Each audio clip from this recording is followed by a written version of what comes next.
What's up, everybody? We wanted to take a quick moment to remind each of you to please like, share, comment, subscribe to the podcast. Tommy, Ring that bell. ring the bell. It goes a long way to support the podcast. Besides that, Tommy and I offer online coaching. The links for that will be below. The link for my merch store will be below as well. And without further ado, we bring to you a Thinking Man's podcast. A Thinking Man's podcast. What's up, everybody? Welcome back to another episode of A Thinking Man's podcast. I'm your host. My name is Joseph PIRCHER, and with me, as always, my good friend Tommy Stiles. And today we have the distinct pleasure of having on IFBB Pro and top prep coach Andrew Berry with us. Andrew, what's up, man? Thanks for joining us. Hey guys, thanks for having me. And I think that was too nice of an introduction. You say IFBB Masters Pro. You know, I do think man, there's an absolute you got the distinction. card. I think there's a distinction.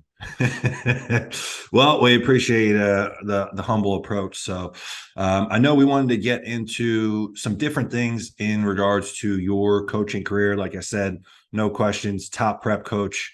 You've been around for a long time and seen the way that this industry has kind of evolved and shifted. Some things for the better, maybe some things not so much. So we're going to dive into a little bit of that. And I'm going to kick it over to Tommy and we'll get rolling.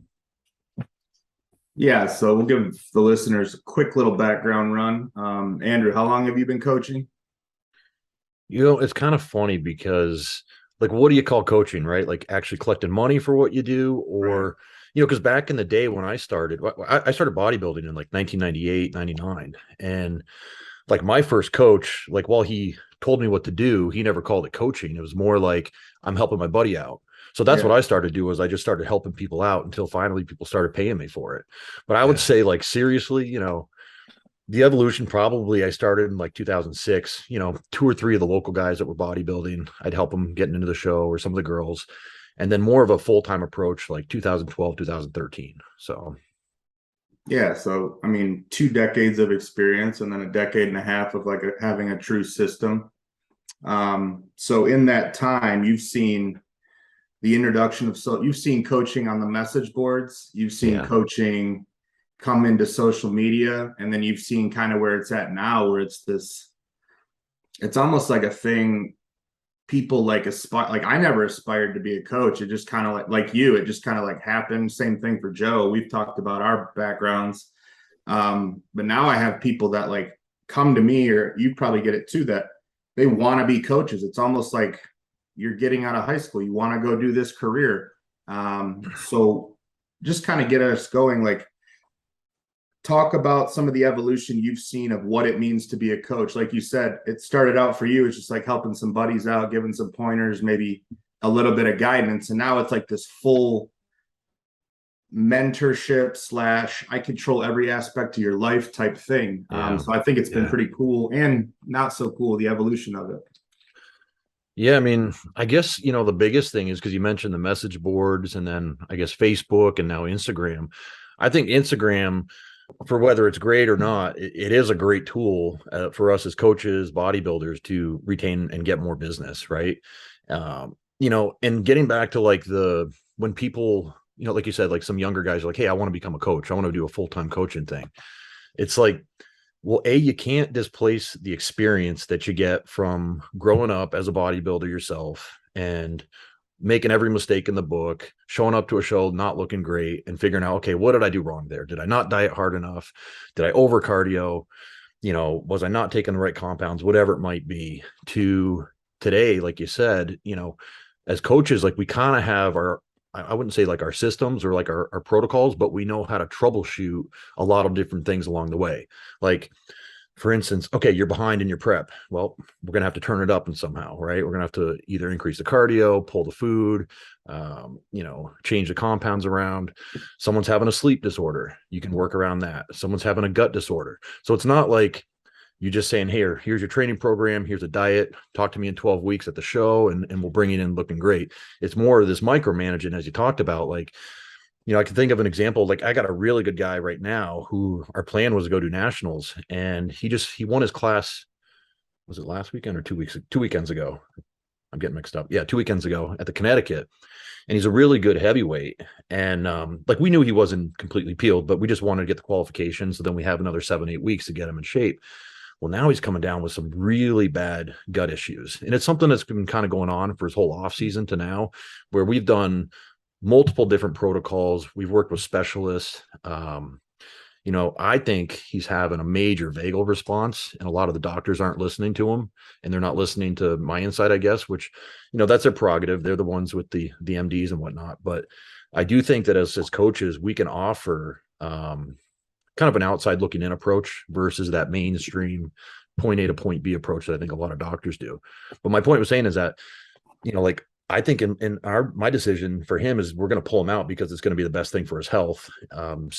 Save his health, get this gut thing figured out. We're going to bring him back to North Americans or something next year. So I'd be curious too to hear, like we were talking a little bit off air, and being that you have all this experience and you've helped people through like multiple generations and eras of bodybuilding, how have you seen the average client change? And for discussion's sake, let's just talk about competitors, because lifestyle, it's kind of more of an individual separate thing. But how have you seen the average competitor change as far as like what their expectations are of you as a coach?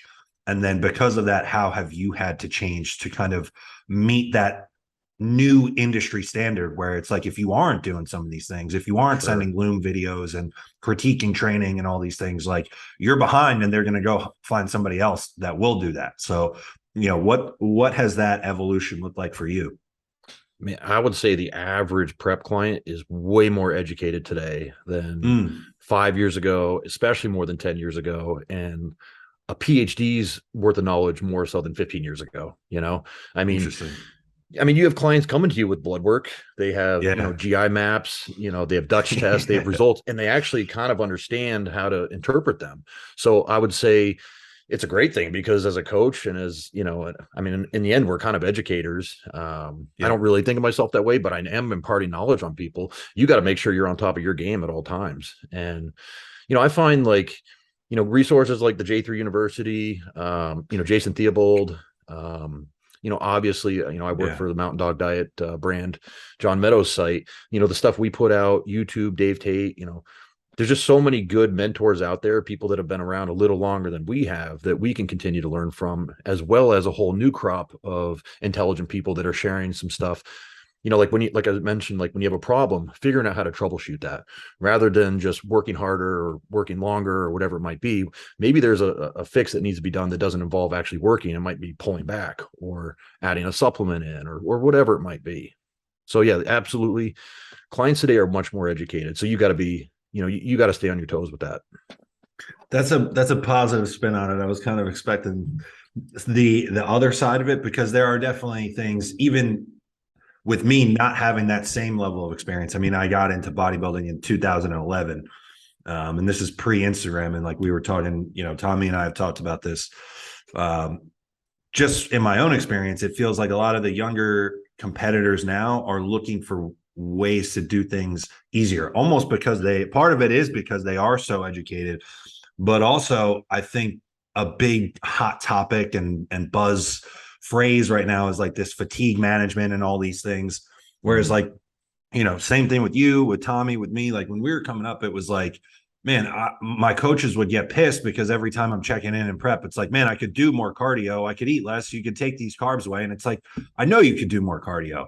Whereas now it's like, man, I've had people respond almost like they were offended that I put them on cardio 6 days a week. And it's like, man, you signed up for this. You wanted this. So I would be curious to hear. Yeah. Definitely appreciate the perspective that the average prep client is more informed and educated, which makes the process awesome. It makes it more fun to kind of collaborate. But also I'd be curious to hear like how the average prep client now and that shift might present some challenges to you as a coach. Yeah. I mean, like all the education in the world is great, but at the end of the day, the work still needs to be done. Right. And I think we were talking before we started recording that I think there's like usually two types of clients. There's those that are like, hey, coach, I can do more. Like, I'm only on one cardio session a day. I can do another 30 minutes after training tonight or whatever it might be, pull more food. Like I'm not suffering hard enough.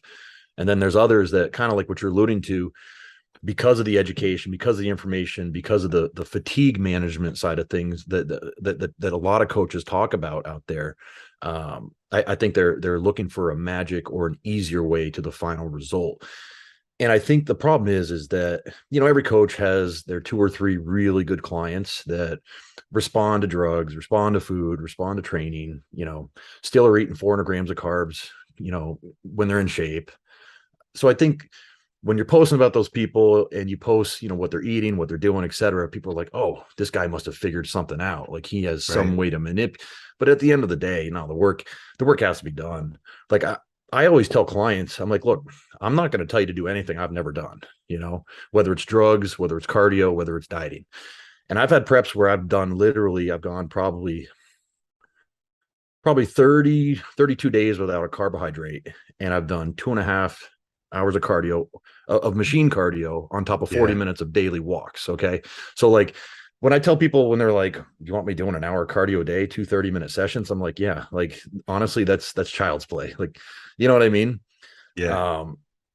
So I just think it's hard to say, because there's some people that are really tough. And then there's some people that mentally, and actually let me go this direction, because when I was growing up, bodybuilding was such a cult thing, right? It was literally like, you were probably the only guy doing a show in your gym in 2000, and you stayed covered up except for when you went and go posing.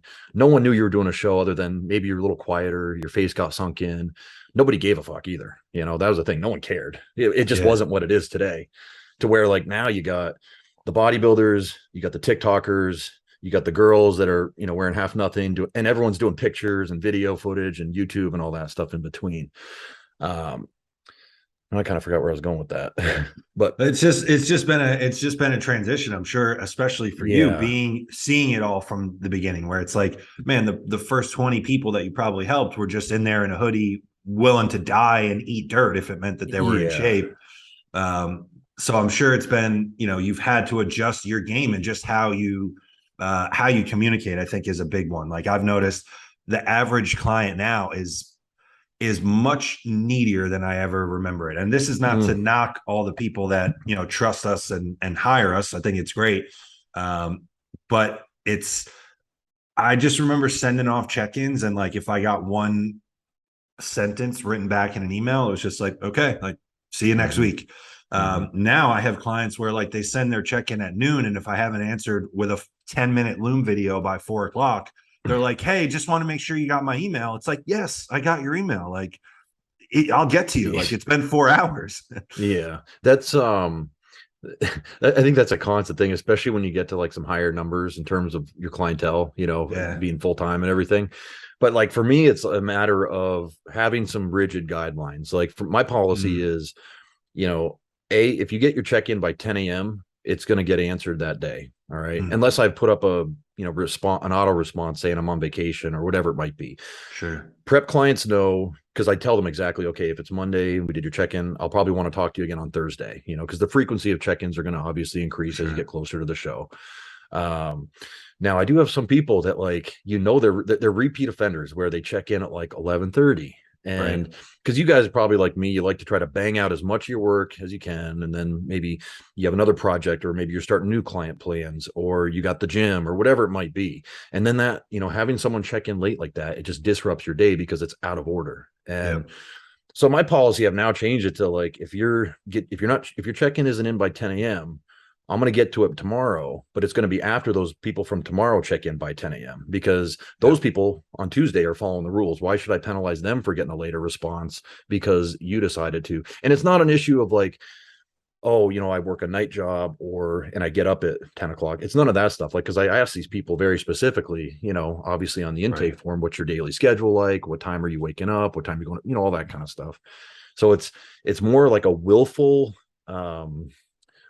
rejection of following the rules. Yeah, it's negligence. It's negligence. Yeah. Because, I'm trying to uphold my end of the bargain. And as a client, I'm asking you to uphold the end, checking in on time, following your plan 100%, getting your cardio done, getting your training done, all those things, Yeah.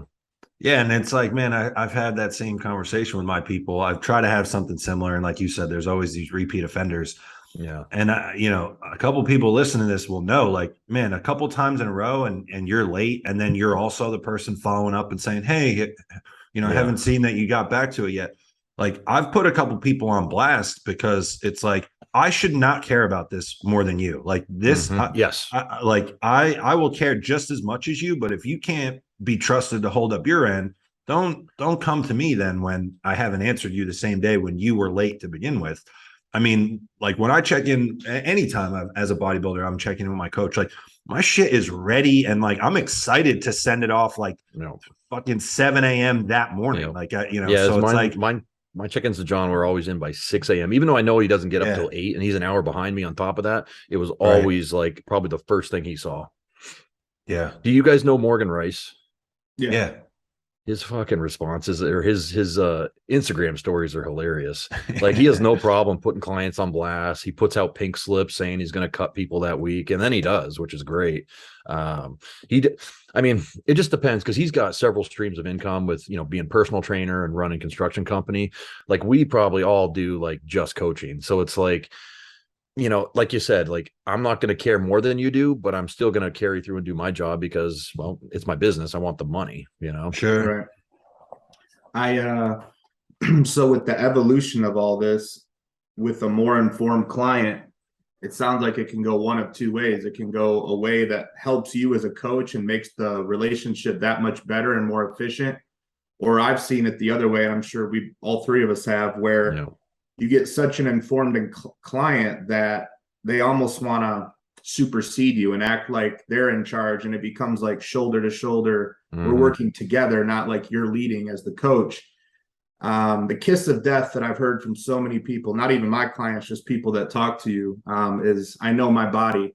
And if you're saying that 4 weeks out and you're using that to slowly tinker with the plan that you're being given, adding cardio, pulling cardio, adding compounds, whatever the case is, I know that I've been there mentally too. The mirror plays tricks on you, the pictures play tricks. So how do you circumvent that when you identify someone that's like, they almost want to like work together and not just let the coach lead? Because as a coach who works with a coach, my thought process is no matter what I think I know, I gave this guy money to turn my brain off. So all I need to do is what he says, check in the AM fasted, do my training, do my, all the things I need to do as a client. Outside of that, like my brain doesn't matter when it comes to this process. Yeah, that was a good question. And I like what you said. I know my body, because I think we've all heard that 100 times, especially as you get closer towards the end of the show. I can't get too flat. My legs are going to be a little too stringy if we keep pushing the cardio, et cetera, et cetera. Now with that said, I have a special relationship with a few of my clients where it is more of a partnership, but that's because we've had 7 years of history together. Or for instance, I'm thinking of, you guys know Nate Spear. Yeah, I mean, nasty bodybuilder. I always have the final say. He would agree with that, but we do talk things through. Another client that I'm thinking of is my wife, Rachel. She turned pro in bikini in 2017. And she's done, I think, 20 pro shows now. And, I mean, she's been first call out in 4 of them now. And the thing is our coaching process is I start things off. Well, she does her own off seasons for the most part now. And then I start her prep. And then we get to a point where we're like maybe 3 weeks out, or maybe we've already done a few shows and the season's continuing, because she'll do 5 or 6 shows in a season, like no problem. And it is more of a debate onto this for that, or, what do we think? What's the look we're trying to bring for this show based off the feedback we got from the judges, and how do we think we're going to accomplish that? So, but that's very few and far between, that kind of relationship. Yeah. How many other clients do you live with? Yeah, exactly. Most people can't coach their spouse or be coached by their spouse. So it's, we have that weird, we haven't had a single fight about it ever. I mean, can I ask you about that actually, and just interject real quick? Cause I'm curious, cause I've seen John and Renee do it, like, probably more of a front row seat than anybody else. And their process and lifestyle is just something that was super interesting to me. And then obviously now we have you on here. So how does that work? Are you guys, at the kitchen table discussing it across from each other? Is it she acts like she's just an online client and she just emails everything off, and then you're in your office and you look at it removed from her opinion or from her oversight? Like, how does that work? Keep going. Everything in between. Okay, right on. I mean, it's so, like, I won't look at her pictures. Like, I make her check in, basically. Yeah. So Okay. we have like literally a mezzanine, like living room area. So I'm up here, clicking away, and I can hear her taking her pictures down there. And then 5 minutes later, I know they're going to come up with because like everything you forget, like, I don't know about you guys, but I need every client to repeat back to me everything we're doing in each check-in, like cardio, compound, supplements, a whole list of things, right? It drives me nuts when clients just send their weight and like pictures, and it's like, okay, like, I know you're 4 weeks out, but like, I need more. Like, what do we have and it just saves time. I could go through and look everything up, but when you have 20 to 40 check-ins a day, it's like you need that quick info. So anyway, I think it shows that the client is on point too with their plan, because like I always know my plan pretty like 98% of it I know off the back of my hand. I might have to reference it, but yeah. So I think it shows that the client is adherent and they're intentional about following it. And it shows that they care. I was just going to say that too. Like, I've been in that situation with the coach where you just want to send everything back, and knowing that was the coach's system, it was like, man, you're damn right. I'm going to send every speck of information along, because I'm not leaving anything out to where it might lead to an inaccurate assessment or decision. So it's like, exactly, man, you got to just include all of it. Exactly. But yeah, no, getting back to Rachel, it's she'll check in, and at some point she's checking in every single morning, so she's basically one of the first people that I check on. And then, we'll have conversations throughout the day, or, we'll do some posing at the gym at night and make some further decisions if we think we need them, which obviously that might be a double-edged sword, right? Because with other people, you don't see them multiple times throughout the day. So going back on what your original plan was, maybe that's hurting you long run, maybe it's not, because you're getting almost an overload of information. But it's worked well for us, I think. I mean, she's obviously had success on stage, and she wasn't even into this sport. I was coaching people, and she'd go to the shows with me, and she'd be sitting there. She was training hard with me, but she had no idea that she wanted to compete. But she'd be like, do you think I could beat that girl in the tall class? And my answer would always be, get up there and find out. Right. I knew she could. I mean, I knew her family has good genetics. I knew she could. I mean, she literally did her first show 2016 in November, and then she turned pro 2017 to November. So she had about an 11-month career of being an amateur NPC athlete. So I was always the schlep of the house. She was the big IFBB pro. I think when we were talking about clients acting offended by doing too much cardio, or like, do you think that is that a detriment of like social media? And because with the message boards, I wasn't able to be on them. I didn't get into bodybuilding as a competitor until 2014. And from like 07 to 14, I was just an enthusiast who lived in a rural town with poor internet connection. So I didn't have, whatever I could find is what I had. But I know the message boards, you had to like be credible to speak. Whereas Instagram isn't that. Anybody who can create an account and knows a little bit about marketing can, market that they're taking clients, and they can make fancy spreadsheets and color coded things and almost like fake it till they make it, but a lot never make it. Do you think that has played a role in clients almost signing up with coaches with an expectation that they're not going to have to do a lot? Because every coach I've ever worked with, it's never even been a thought. Like, I'm just going to I'm going to take every supplement he tells me. I'm going to go buy it right now. I've never picked and choose what parts of the plan I'm going to follow. Even, 8 years into this, I still like, that's my mentality with a coach is whatever that person says, I'm going to do. Obviously, like you try to look out for someone's budget and stuff, but at the end of the day, like, you're taking supplements if you're an enhanced bodybuilder. There's no way around that. You're getting blood work. Your bodybuilding is an investment. So I guess, do you think social media and then so many people saying that they're coaches has diluted the product, and that's why you're getting clients that are almost like, I'm going to hire this guy, but really I'm going to do my own thing. I just kind of need him to learn how to do my own thing? Yeah, I mean, there's so many ways to look at it. And this is why I say social media is good and social media is bad, because it can make someone who looked good in their first show based off another coach's work automatically set up shop and start saying they're coach, right? And Yeah, anybody can get lucky with a good athlete, right? And, sure. you know, it's almost like false advertising, right? Because if you got one good athlete and then every other athlete you put on stage never gets in shape and they're always in the second class, it's like they're not showing that. They're showing that one good athlete. So it's false advertising in a sense. But I think that the test is the test of time, you know, is like the equalizer, right? Yeah. Because the good coaches, like they're still there, you know, throughout, you know, from 2010 to 2015 to 2020 and on. It's the test of time, you know. Maybe not, they're not getting the best genetic athletes, you know, but they're always taking someone and making them better and bringing them in shape. I think that's the test of a good show, because, or a good coach, because like you don't control who you get really, right?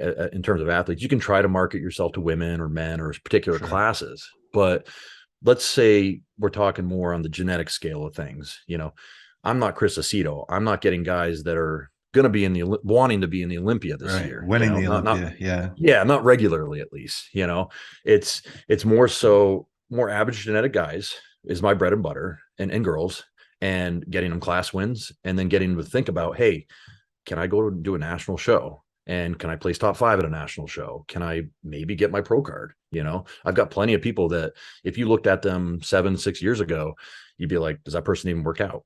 You know, and I think all of us probably do, where Yeah. we've taken someone and you've used their knowledge to get them better by continually working with them, continually teaching them, and kind of getting their mindset to think the next level all the time, but not too quickly. You know, like I'm very big on levels, and it's kind of hard today when everyone's just so quick to want to do a national show, right?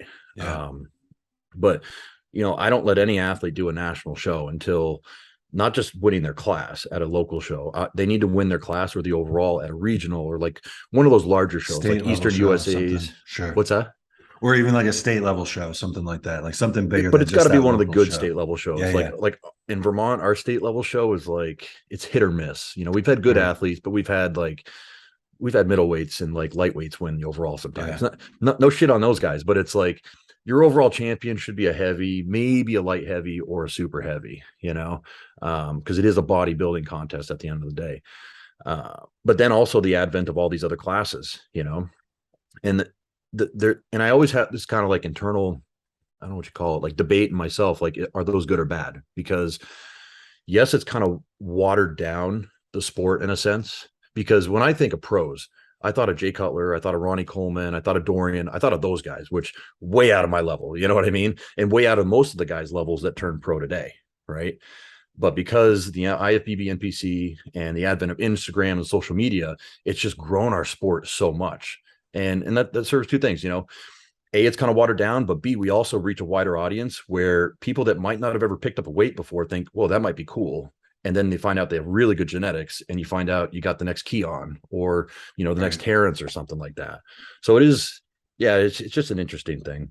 And not only that, then it's like there's that many more people that are interested in the service that we provide. That's something that I'm always thinking That's about. the It's like, plus. Yeah. yeah, like you were saying earlier, like it was almost like, I wasn't in it as early as you, obviously, but even starting before Instagram, it was like, man, I kind of got into it. Like part of the lure was like nobody else is doing this, and I'm going to Yeah. be like the one guy in the gym that does this, and all my friends go out and party and eat Mm-hmm. burgers and do this and that, and like I'm going to be the guy that stays home and brings my food everywhere because like this is this own separate little thing.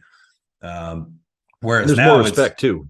There's oh more respect yeah, between the other guys that, you know, you go to someone else's gym and you instantly spot the other bodybuilder there. right away, yeah. You know, maybe you don't have much of a conversation, but hey, you Yeah, know, like good there's a head nod respect or there. something. Yeah. Yeah. But whereas now it's like, man, it seems like, especially as we're talking about younger and younger generations, like, man, like that like 18 to 21 right now, it seems like you're the odd man out if you aren't Mm-hmm. a consistent member of a gym where you're posting and filming and Mm-hmm. all these different things. Like a huge percentage of that demographic is into the gym, which brings along its own weird shifts within our industry. But like I'm saying, it's like that's that many more people that are interested in hiring a coach. And Yeah. sure, like Tommy and I have struggled with the Instagram thing because it was like we did we did come up where it was like you put a hoodie on the entire prep and nobody knew that you were doing a show.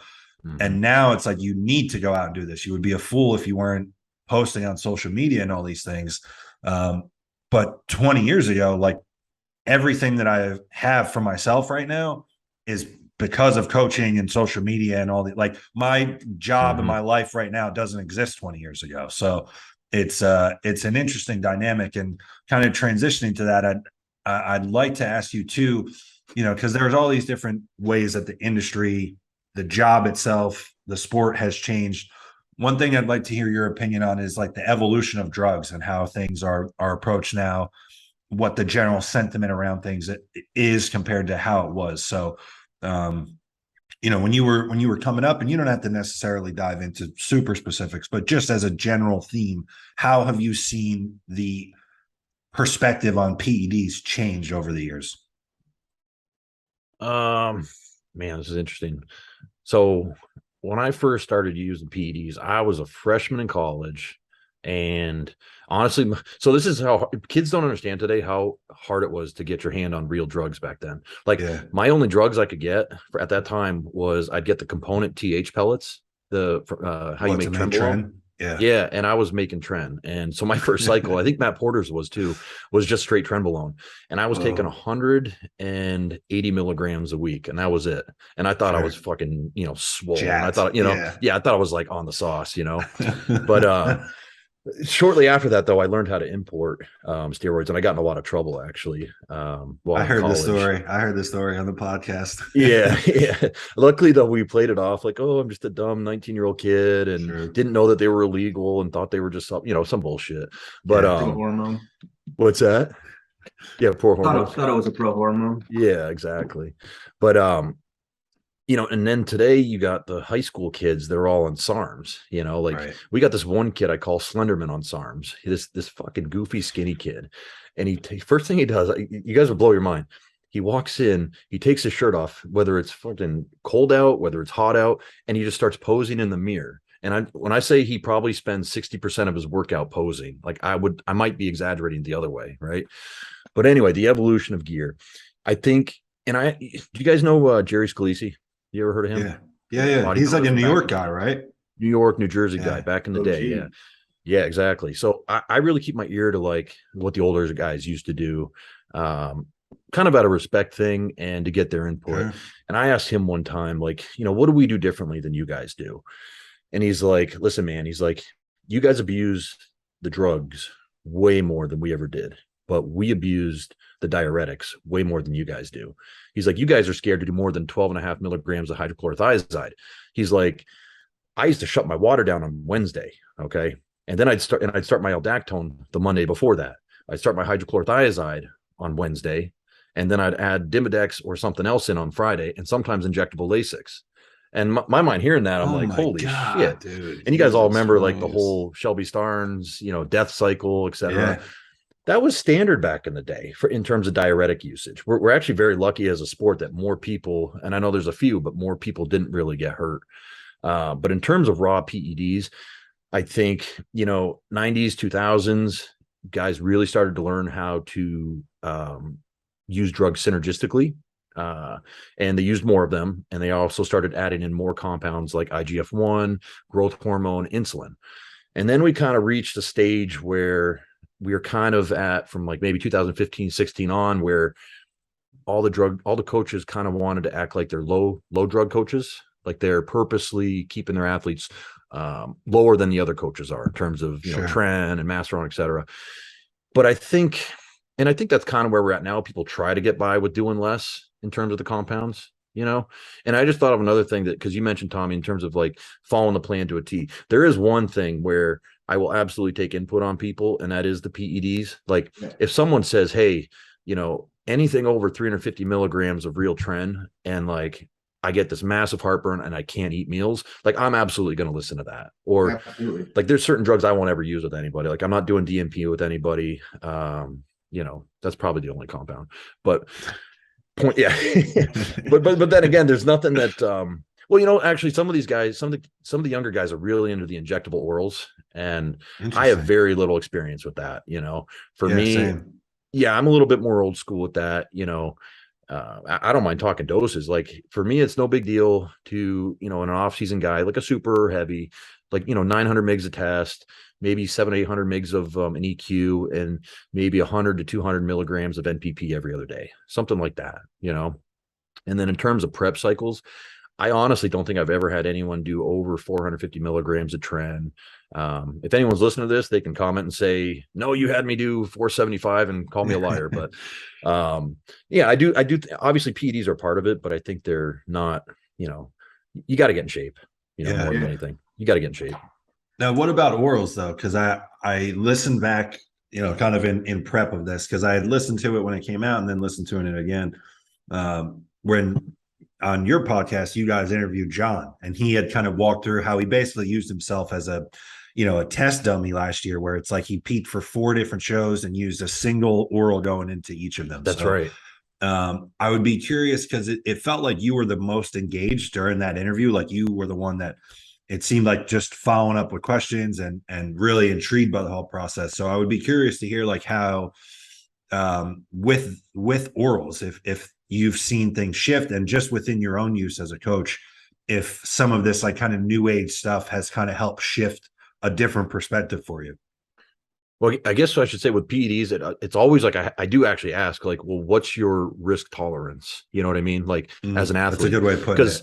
Yeah, you know what I mean? Because some people, they're like I'm gonna be dead by 40. I'm cool with that. Like, gas me up, and I'll Sure. even like follow up. Like, are we sure? Like, Yeah. I mean, I don't think we need to, blast to the sun, but we can push things a little bit more aggressively. Whereas, obviously, if there's a guy who's got 2 young kids and he's got a wife and a family, that he wants to be around after bodybuilding for a long time. So you got to take that into account, obviously.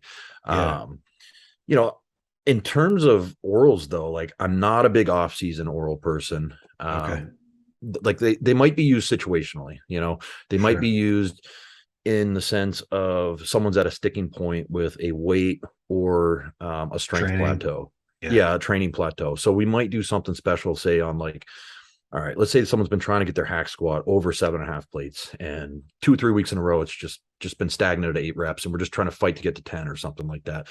I might have them do something like some halo, some anadrol, and maybe some TNT, like an hour to 2 hours before training, to really drive that aggressive response in that training session. But it's not like we're doing that 5-7 days a week. It's for that one day. It's for that sole purpose. Yeah. It's for that sole purpose. Exactly. Trying to think prep wise, it's probably not very different than what a lot of people do. I'm a fan of Winstrol. I'm a fan, and the other thing I should say is I do see a lot of plans where coaches are running orals like 8 weeks out. That's not ever going to be me. I'm more of a 5 weeks out. We'll add some Winstrol in. Like I want you to look like you're 2 weeks out at 5 weeks out, so that we can actually see an aesthetic response that the orals are going to give. And then we also see a training response from adding that additional PED in when things start to really get tough, when you're starting to drag.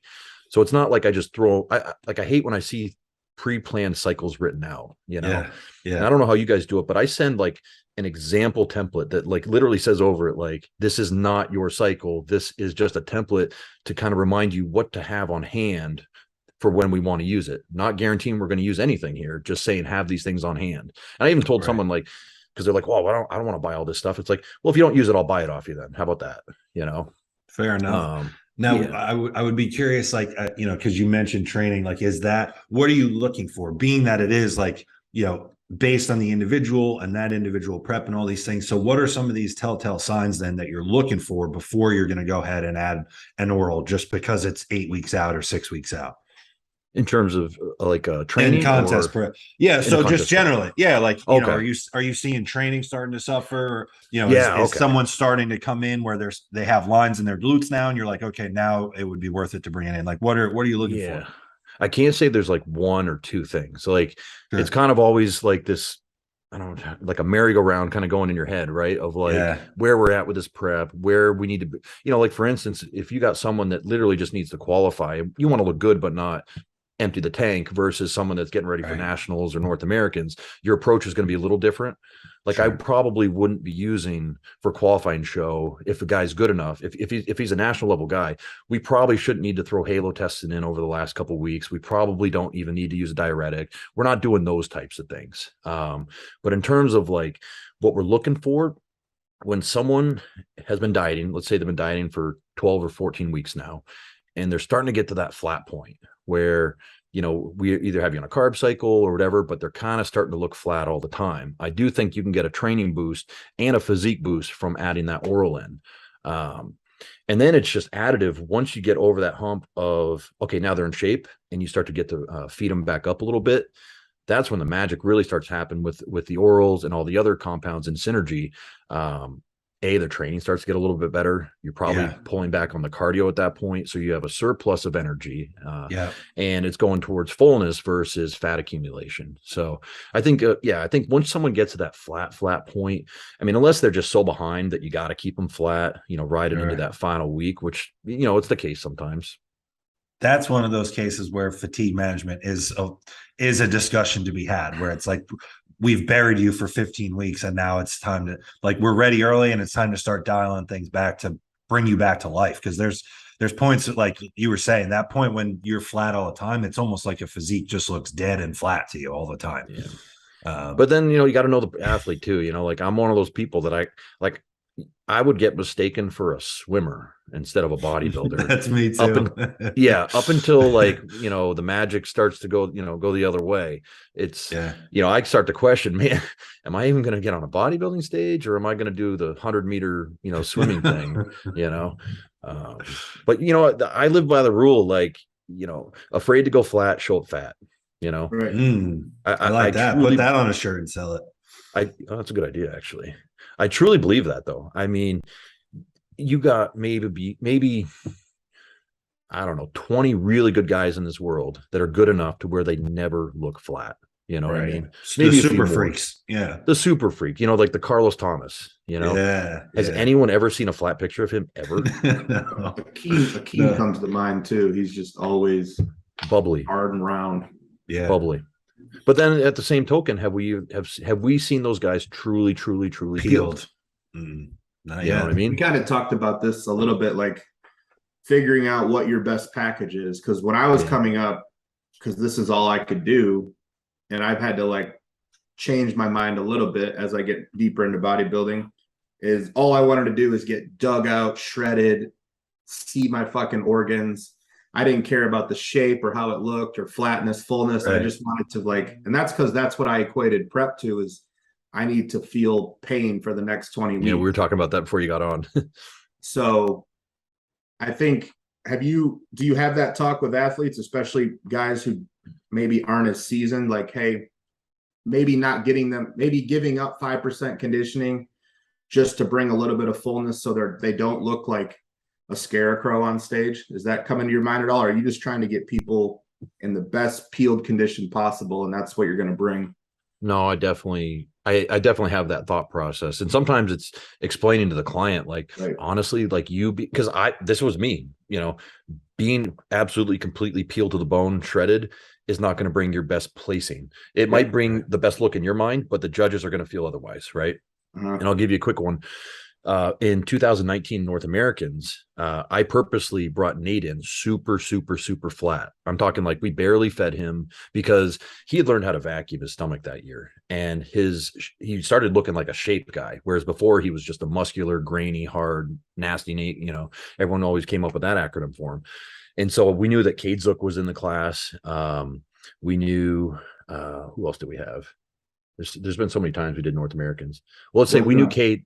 Bundy was in it. Bundy was in it. Bundy was in it. Yeah. So we weren't worried about Bundy. These big guys. Yeah, we weren't worried about Bundy because he hadn't learned how to get in shape yet. But we were worried about Cade because he was with Vu that year, and we knew he would outmuscle Nate on stage. So we went with a super refined look, and it got him a second place look. Where I think if I would have had him fuller and not as detailed and lines in and everything, Bundy might have been able to surpass him. And then looking at the following year, we were going up against Nick. Right. You know, if you guys knew what I had Nate doing, so he was You starting got to to come really in good. big as hell, right? Like you had to push the fullness. We were doing like his meals were like 5 ounces of chicken, like 300 grams of rice, and then one of those my cookie dealer cookies. Holy shit. Like I'm talking like all day for like 2 days leading up to the show, right till he got up Oh, on man. stage. Like he had a hard time holding his stomach in because we were feeding him so Sure. much. And you know, we tried something and obviously didn't work because both him and Bundy beat Nate. So you know, you try things and to try to figure out where someone's best look is. And Yeah, but that's yeah, you got it's similar to what, you know, like I follow pro bodybuilding pretty closely, and it's like James Hollingshead has had this kind of ongoing dialogue this whole season for anybody that's followed him along. And it's like, you know, he's one of those guys. He worked with Patrick Tour, and it's like Patrick's like, you're gonna nail this diet plan for the next 25 weeks. Like, we're not doing cheat meals, we're not doing anything. And James is a big guy, and he felt like he kind of withered away under that process. And then this year, you saw him go with something different, where he kind of guided the ship himself, did aggressive refeeds, all this stuff. And then he comes out and looks, you know, that silhouette is like, there's not Amazing. many people on the planet that have a silhouette like that. And then he gets rewarded winning a pro show and going to the Olympia. So it is interesting. It's something that, as a competitor, you're lucky to have an experienced coach like yourself that understands that. Because I even find myself like being a more of an up and coming coach. I feel like I don't really have the room to necessarily play with things like that because my reputation and John's reputation are on the line. So it's like a lot of times I'm just trying to bring guys as peeled as they possibly can.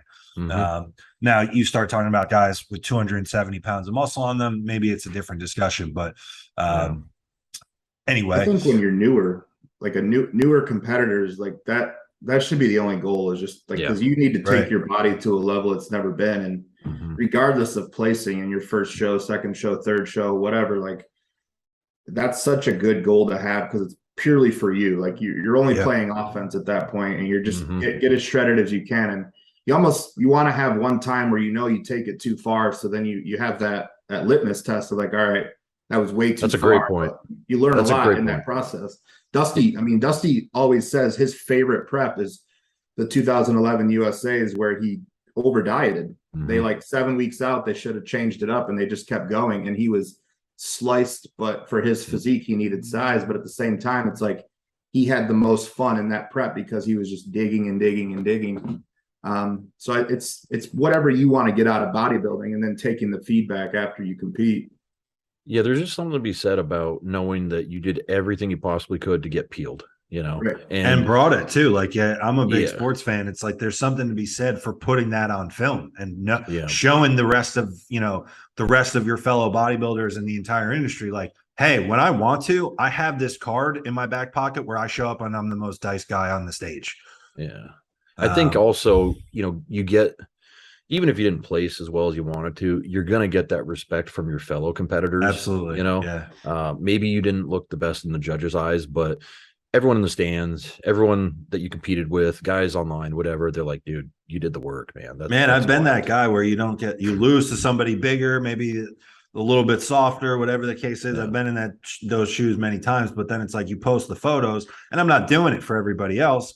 But it feels good when you have your, you know, like you said, all your colleagues and everybody that's in bodybuilding, where they just get on your photos and you're like, dude, you are peeled skinless. Like, you are dug out. Because having been in those shoes, when I see someone else that's peeled, it's like, I know what that guy felt like and what he went through to get there. And it's not pretty, it's not fun, but it's worth it. But do you think that's kind of been lost? Sorry. Do you think that's kind of been lost, a good question, Andrew? Is when you were coming up, and it sounds like for Joe and I too, is like earning the respect of those ahead of you means more than the actual placing or how far you go in bodybuilding. Is earning your respect, that you've earned the title to call yourself a bodybuilder. Do you think with all the new divisions and social media and all the different avenues, like that desire to have respect has kind of been lost? Yeah, because you got 400 likes on a picture, right? Right. And you edited the shit out of it. You changed the background on it, all these different things. And it tricked 500 people into thinking that you were in shape. Well, I'll tell you this, though. So, you know, one of the many conversations I had with John Meadows over the years, you know, we were talking about, you know, his placings and all that kind of stuff. And he couldn't remember what show he placed where, you know. But what he remembered was the relationships and the friends he made backstage, and them coming up to him and being like he had friggin' two heads on his body. Like, Yeah, what is dude. this? You know what I mean? Like, Yeah, because he hell knew he yeah. was never the prettiest physique out there. He knew that grainy, hard conditioning was his thing. And his victory for a lot of those times, the solace he got for getting second place and third place so many times was his peers and friends being like, dude, like, how did you do that? How are you alive right now? You know, like, so and that resonated with me because, like, 20, 50 years from now, we're not going to remember that I got second place to so and so. You're going to remember you competed with so and so. You're going to remember, Yes. oh man, I don't know what show he did, but I just remember that time he blew my mind the way he looked that way. Like, he earned my respect that day. Mhm. Yeah. Yeah, that's interesting. We didn't even dive into it, and I feel like we could have done a whole hour just on your relationship with John and learning under him and all these things. But I think we're closing in on an hour, and I've tried to make it a point to remember each time we have a guest, I have a kind of a closing set of questions for you, and I'm going to adjust it just slightly for you specifically. So typically, I would ask a guest what's the best piece of advice that they've ever received, and what's the worst piece of advice they've ever received. But for you specifically, I would like to hear the best piece of advice that you ever got from John. Best advice. He never had to say it, but it was in his actions and in your conversations with him. Do not be dogmatic about anything. Do not have a system. Do not have a protocol. Like, treat each situation like an individual situation, and weigh the cons and the negative, the pluses and the negatives of it, and come up with your decision on what the best move is. And I can think of plenty of times where maybe he was like, I'm trying to think, maybe a concrete example. Well, he would like send me someone's pictures and he'd be like, what do you think? And, I would tell him what I thought, because he would actually send me a lot of his good athletes photos towards the end of, like, try to get insight. And he would be like, well, so-and-so wants to do this, and that's the right move. He's like, but I know her body, and I know that I can't say it, but some external factor is weighing in on this. And he's like, I'm going to go the opposite way. And he wasn't afraid to make it as a big, bold decision, basically, is what I'm saying, to go against the norm of what other people would do. Interesting. Now, I'm assuming it's not going to be from John, but I'd like to hear too the worst piece of advice that you've ever gotten, because there's always something to learn from that. Man, I have to think about this. It's not advice. I think it's more so the things that I've seen some people post, like trying to convince people that doing 2 hours of cardio a day, or doing, eating next to no carbs or no carbs, is not the right way, because it absolutely might be the right way to getting you to where you want to go. So I'm saying, Right. not being afraid of work, because I feel like, we've kind of alluded to this earlier, but some people are just afraid of doing the work. They're afraid of going flat. They're afraid of, really putting their heart and soul into something. And I feel that that can be the worst advice for someone if they're young in the sport and that's what they're inundated with. They're already they're never gonna reach their peak condition. They're never gonna reach their peak physique. Interesting. I think Really good stuff. we're talking about one quick thing, since we're never going to get a perspective, like we're talking about suffering and doing what's necessary. John's 2016 Arnold prep, you probably had a closer viewpoint on that than anybody else. So what can you tell people about that, as far as what it means to actually suffer, and what it means to defy limitations? Well, I mean, first we should also get on record that, like, John started his preps in the kind of condition most guys get into on stage. Sure. Okay. Maybe, or at least a 2-week out condition, right? I mean, because I've seen him posing at 15 weeks out, and I've seen him posing 3 weeks out, because I was staying with him at his house and we were training and stuff. And, oh man, it's, yeah, I'm just thinking back to that. Sorry, what was the question? I'm sorry. I just started thinking about watching him pose again, and just my mind was like, when he's posing, he's like, "Do you think I'll be ready?" And I literally, like, right Man, now, how I was like, sick are all of us, man? dude, I was speechless, because I'm like, ready, John, you're the most conditioned man I've ever seen in my life, and you're still got 2.5, 3 weeks to go, and you're not using hardly any compounds either. That's the killer thing, Sorry, I got sidetracked there. Just the like, how was he in the final stages of that 2016 prep? Because I did a podcast with him like 4 years ago, and he gave some insight on it. And I just want to see what else you got, like, because you probably knew his plan, you knew his Yeah. daily regimen, everything. He Yeah. was I like mean, driving his kids to school with the seat heaters on and a trash bag suit, like. oh yeah. I mean, I remember, so let's see, I showed up at 4 weeks out and I stayed with him that week. We'd get up in the morning and we'd have meal one, then we'd go to the gym because he likes to train after meal one. And then Mary took the kids to school, but we went home. Oh, he immediately had to take a nap. Like, didn't even have a post-workout meal. He immediately had to take a nap after training for like a good hour. Then he'd have his meals. He'd fit 2 meals in. We do some posing. He'd do a few emails. I did some emails, and then we went to pick up his kids and do errands. But then, like, by 7 o'clock, he's like on the back of his chair, like, conked out, But in terms of like, and I was there in his room. I was helping him put his routine together for the Arnold. Like, just seeing the muscles, like the skin run over the muscle, like you can't put it into words unless you were in that room. I had a buddy with me, Phil Viz stopped by.